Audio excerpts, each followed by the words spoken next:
আপনি জানলে অবাক হবেন যে সৌদি আরবে এখনও ইসলামের তৃতীয় খলিফা হযরত উসমান রাদিয়াল্লাহু তাআলা আনহুর নামে দলিল করা প্রপার্টি রয়েছে ব্যাংক অ্যাকাউন্টও। বিস্ময়কর হলেও সত্য যে মাস ফুরালে এখনও তার নামেই আসে গ্যাস ও বিদ্যুতের বিল। এমনকি সুবিশাল আধুনিক একটি হোটেলেরও মালিক হযরত উসমান রাদিয়াল্লাহু তাআলা আনহু। কিন্তু এটি কিভাবে সম্ভব? আজ থেকে 1400 বছর পূর্বে খলিফা হযরত উসমান রাদিয়াল্লাহু তাআলা আনহু দুনিয়া থেকে বিদায় নিয়েছেন। কিভাবে তার ব্যাংক অ্যাকাউন্ট থাকতে পারে? আবার তিনি এই যুগে এত বড় বিল্ডিং তথা আধুনিক হোটেলের মালিক হন কি করে? অবাক করা এই ঘটনার বিস্তারিত জানতে হলে ইতিহাসের পথ ধরে আপনাকে একটু পেছনে ফিরে যেতে হবে। ইসলামের স্বর্ণালী সময়ে রাসূল সাল্লাল্লাহু আলাইহি সাল্লামের যুগে চোখ বুলাতে হবে। মহানবী হযরত মুহাম্মদ সাল্লাল্লাহু আলাইহি সাল্লামের নবুয়ত প্রাপ্তির 13তম বছর। মুসলমানরা মাত্র মক্কা ছেড়ে মদিনায় এসেছেন। অচেনা পরিবেশে দেখা দেয় সুপেয় পানির তীব্র সংকট। মদিনায় বীরে রুমা বা রুমার কূপ নামে এক ইহুদির একটি কূপ ছিল। ইহুদিরা এই সুযোগে কূপের পানি মুসলমানদের কাছে চড়া দামে বিক্রি করতে শুরু করে। সাহাবীরা রাসূল সাল্লাল্লাহু আলাইহি সাল্লামকে বিষয়টি অবহিত করলে তিনি বললেন, তোমাদের মধ্যে কে আছো যে এই কূপ মুসলমানদের জন্য ক্রয় করে দেবে? মুসলমানদের জন্য এই কূপ যে ব্যক্তি খরিদ করে দেবে, আল্লাহ তাকে জান্নাতে ঝর্ণা দান করবেন। রাসূল সাল্লাল্লাহু আলাইহি সাল্লামের কথায় হযরত উসমান রাদিয়াল্লাহু তাআলা আনহু ইহুদির কাছে এই কূপ ক্রয়ের ইচ্ছা প্রকাশ করলেন। ইহুদি তার প্রস্তাব ফিরিয়ে দিলে তিনি বললেন, সম্পূর্ণ কূপ বিক্রি না করলে অর্ধেক বিক্রি করুন। এতে একদিন কূপের মালিক হব আমি আর আরেকদিন আপনি। আর এই প্রস্তাবে সেই ইহুদি রাজি হয়ে যায়। ওসমান রাদিয়াল্লাহু তাআলা আনহু অর্ধেক কূপ ক্রয় করে বিনামূল্যে পানি বিতরণ করতে লাগলেন।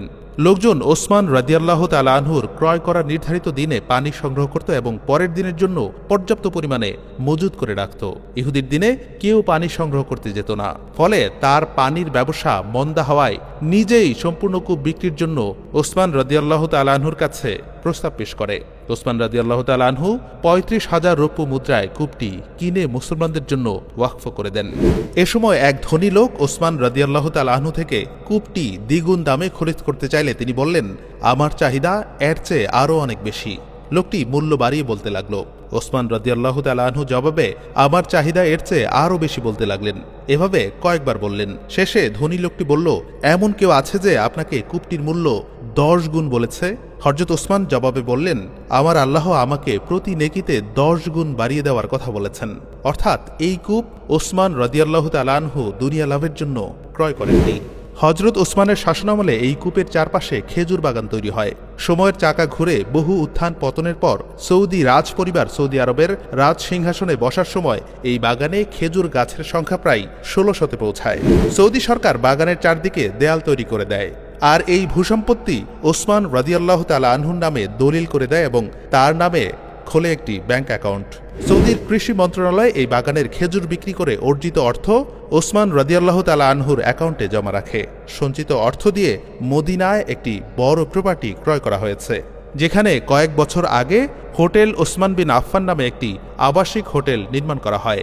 এই হোটেল থেকে প্রতি বছর প্রায় 50 মিলিয়ন রিয়াল আয় হয়। 2014-15 সালে হোটেলটির নির্মাণ কাজ সমাপ্ত হয়েছে। হোটেলের আয়ও ওসমান রাদিয়াল্লাহু তাআলা আনহুর অন্য সম্পদের মতো এক ভাগ এতিম মিসকিনদের দান করা হয় এবং আরেক ভাগ তার নামে চলিত অ্যাকাউন্টে জমা রাখা হয়। আর এভাবেই তিনি কবর থেকেও দুনিয়ায় ব্যাংক অ্যাকাউন্ট, বিল্ডিং ও বিশাল খেজুর বাগানের মালিক। হযরত ওসমান রাদিয়াল্লাহু তাআলা আনহুর এই দান আল্লাহ এমনভাবে গ্রহণ করে নিয়েছেন যে কিয়ামত পর্যন্ত তা চালু রাখার ব্যবস্থা করে দিয়েছেন। ওসমান রাদিয়াল্লাহু তাআলা আনহুর আখিরাতের অ্যাকাউন্টে তো সওয়াব জমা হচ্ছেই, দুনিয়ার অ্যাকাউন্টের ব্যালেন্সও ফুরাবার নয়। মহান আল্লাহ রাব্বুল আলামিন আমাদেরকেও ওসমান রাদিয়াল্লাহু তাআলা আনহুর মতো এই রমজানেও বেশি বেশি দান করার তৌফিক দান করুন। আমিন।